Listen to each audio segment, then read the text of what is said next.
Are the Dallas Mavericks actually involved in the Myles Turner sweepstakes, or is that just an illusion that you don't have to worry about?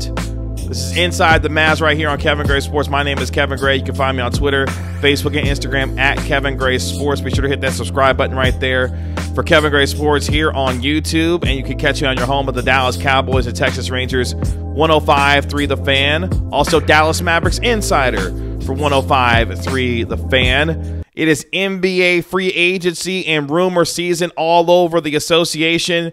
And your Dallas Mavericks are going to be involved in a ton of rumors over the next several days leading into the NBA draft and, of course, NBA free agency that will take place here next week. And, of course, now with information starting to come out about maybe Kyrie Irving not re-signing in Brooklyn, what other teams may be doing across the association, the Mavericks find themselves involved in a long-standing rumor with respect to Myles Turner, the Indiana Pacers big man who last year, before suffering an injury to his foot that kept him out for the remainder of the season, suffering that left foot injury in mid-January, we're talking about a guy that was averaging nearly 3 blocks per game, which was the most in the NBA, contesting nearly 6 shots per game in the restricted area, which was 4th most in the NBA, and a guy that can not only shoot the ball from the three-point line, but provides you versatility on both ends of the floor. The Mavericks have been long rumored for the Bedford, Texas native and whether or not he could find himself being part of the Dallas Mavericks. But, of course, the Mavericks just acquired or in the process of acquiring Christian Wood in exchange for the number 26 overall pick, Boban Marjanovic, Sterling Brown, Marquise Chris, among others, when it comes to this particular trade. And now the Dallas Mavericks find themselves in position where I think they've solved their big man issues for now. Now, sources tell me that I spoke to about the Myles Turner situation says it would be news to them, quote unquote, if Myles Turner was going to be acquired by the Dallas Mavericks. And, quote, that's bad information there when it comes to Myles Turner possibly becoming a member of the Dallas Mavericks, which is in line with what a lot I've heard throughout the course over the last couple of months when it comes to Myles Turner. Yes, Myles Turner would be fantastic for the Dallas Mavericks. Stretch the floor from the three-point line, provides rebounding and shot blocking, more importantly, and an interior post presence defensively that the Mavericks desperately need. But Myles Turner would also come at a cost, not just because of what you would have to give up in order to get Myles Turner, but then most likely you would have to turn around and pay him. And we know right now that the Mavericks are strapped for cash when it comes to their situation. We know that Luka Doncic's rookie max extension is going to be kicking in at the beginning of this upcoming year. And oh, by the way, they're going to be re-signing Jalen Brunson here pretty soon as well, which will put them significantly into the luxury tax. So trust me, it's not because we wouldn't want to see Myles Turner in the Dallas Mavericks uniform, but he would come at a significant cost, not just for what you would have to pay him, because, of course, he's contract extension eligible for the Indiana Pacers, but in order to get him, you would have to give up significant capital in order to try and get him. Now, you could say, Kevin, this is a team that down the road could possibly explore a Myles Turner situation if that is something that still the Mavericks want to pursue. But here's the thing. The Dallas Mavericks are in a position right now where they've got to try and improve on the margins. They do have a trade exception that they could use, but according to Mark Stein, longtime NBA insider, according to his Substack, the Dallas Mavericks are less likely to use that trade exception that they got last year, July of last year, after they moved on from Josh Richardson of a nearly $11 million after they acquired Christian Wood. So if they're not going to use that trade exception, which expires on June 27th, the only thing that they would really have left is the mid-level exception. And do you possibly use that on Goran Dragic? We know that part of the plan that the Mavericks have this offseason was to try and get some interior post presence and try to get a big man, which they were able to do in Christian Wood.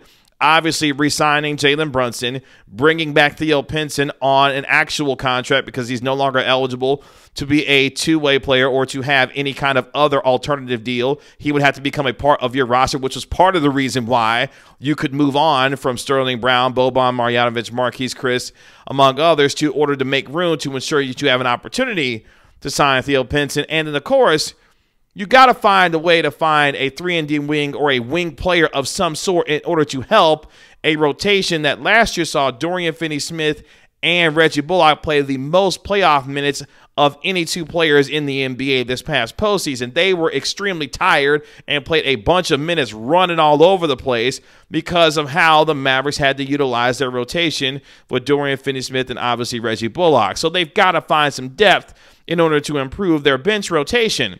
But it sounds like for now, they're going to be out on the Myles Turner sweepstakes, which right now is, yes, disappointing, but it's okay given, one, their financial situation, two, them acquiring Christian Wood and what he could become within this offensive and defensive scheme under Jason Kidd, and more importantly, trying to maintain financial flexibility, not just necessarily for this year, but more so into 2023. For example, if Bradley Beal decides to opt in and stay and opt into the final year of his contract and then becomes an unrestricted free agent at the end of this upcoming season, maybe you could see a scenario where the Mavericks try to finagle their way to more cap space to try and acquire a Bradley Beal. I don't see that necessarily happening because, again, for the next couple of years, you're going to be significantly into the luxury tax and hard cap that's going to make it very difficult for you to acquire someone of Bradley Beal's caliber, especially knowing he's going to be on a max deal.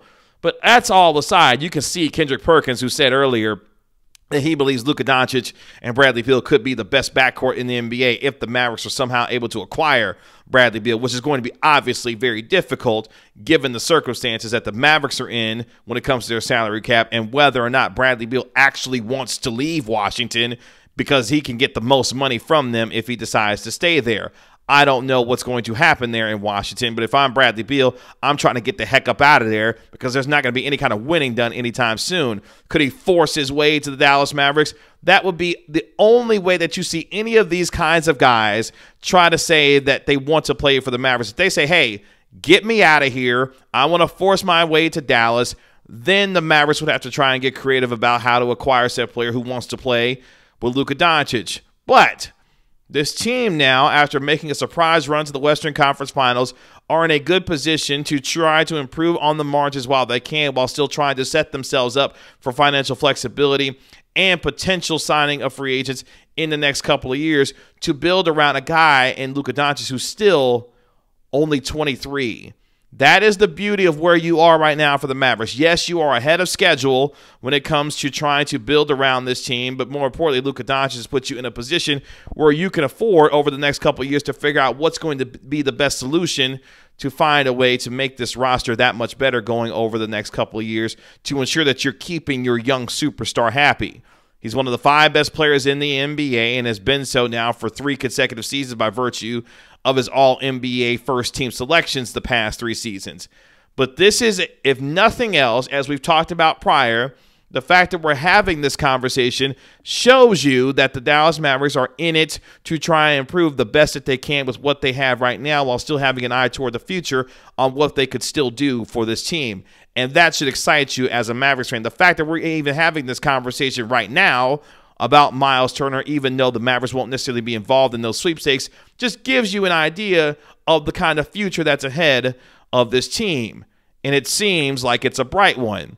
And yes, while you want the Mavericks to do everything that they possibly can in creating as much cap flexibility and as much creativity as possible to improve their roster, there are certain constraints based on what they have right now and them taking care of some of their own, Luka Doncic, Dorian Finney-Smith, and now Jalen Brunson coming up, that has going to prohibit them from moving forward here with significant players that you're trying to possibly acquire. This is why this upcoming season is going to be extremely important for Tim Hardaway Jr., who's on his way back, obviously for Spencer Dinwiddie and others to continue to ensure that their value is there so that if you get to the trade deadline and something presents itself, the Mavericks could be in a really good position with high-level assets to possibly move in order to acquire a piece that you may feel like can either get you over the top or going into next summer, you can move to possibly acquire a high-level player to go alongside Luka Doncic. Because I know and do believe this. The Mavericks know that they have to get a significant co-star next to Luka Doncic. He should not have to win a title the way that Dirk Nowitzki did it.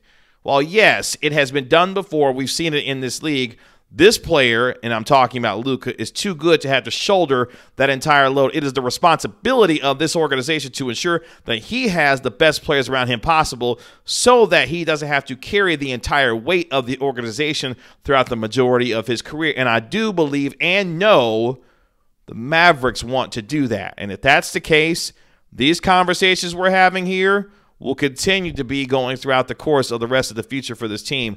And that should make you very happy if you're a Mavericks fan. No Myles Turner for now, but at the same time, we're going to keep talking about it because, hey, it's NBA free agency and rumor season, and there will be no shortage of rumors when it comes to the Dallas Mavericks and what they're potentially trying to do to improve this team around Luka Doncic. Maybe Goran Dragic finds his way to play with his best friend here in Dallas. But, hey, all that remains to be seen over the next several days. You can find me on Twitter, Facebook, and Instagram at Kevin Gray Sports. Again, be sure to hit that subscribe button right there for all things Kevin Gray Sports here on YouTube. This has been Inside the Mavs right here on Kevin Gray Sports. I'm Mavericks Insider Kevin Gray for 105.3 The Fan. I'll talk to you later. Peace.